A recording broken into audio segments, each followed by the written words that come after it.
This is Cal. Welcome to your 4-minute lesson. This lesson is going to be from the Guitar Toolbox.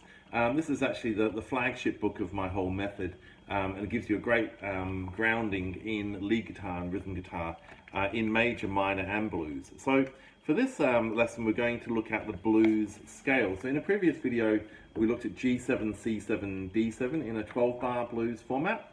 You can actually use this scale and actually jam over that video because that's the whole idea of lead guitar, is that you're playing over a chord progression in the same key. So this is in the key of G blues. As you can see by a scale diagram, you can't put all your fingers down at once. So what we do is we play them individually down each string. So, and this white 1 number here, that means it's the root note of the scale, and this little box tells you what fret is the root notes on. So that's obviously your 3rd fret. And that makes sense because the 3rd fret on the bass E string is the note G, which would mean why it's called G blues. So from that root note. Later on we'll look at how to move the scale up and down the fretboard, but for now we can just look at in the key of G. So 1st finger on the 3rd fret, then we do our pinky at the 6th fret, then it's 3rd, 4th, 5th, 3rd, 5th, 3rd, 5th, 6th, 3rd, 6th, 3rd, 6th. So it's very much like a minor scale with just that note, the blue note, and that note added. And these are what are called blue notes. They make the blues scale sound like a blues scale because it's sort of it's very unique to the blues form of music.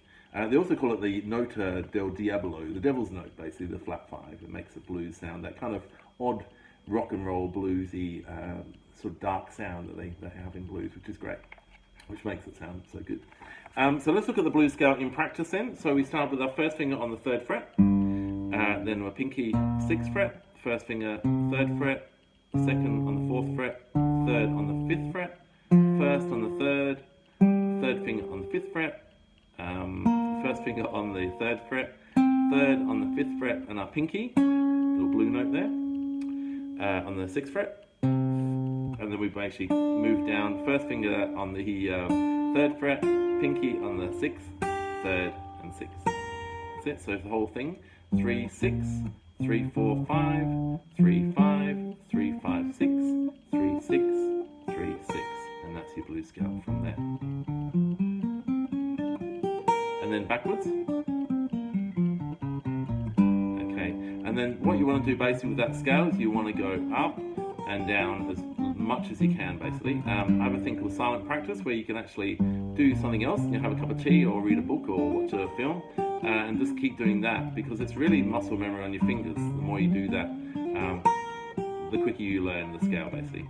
And then once we learn the scale, we start breaking up the scale,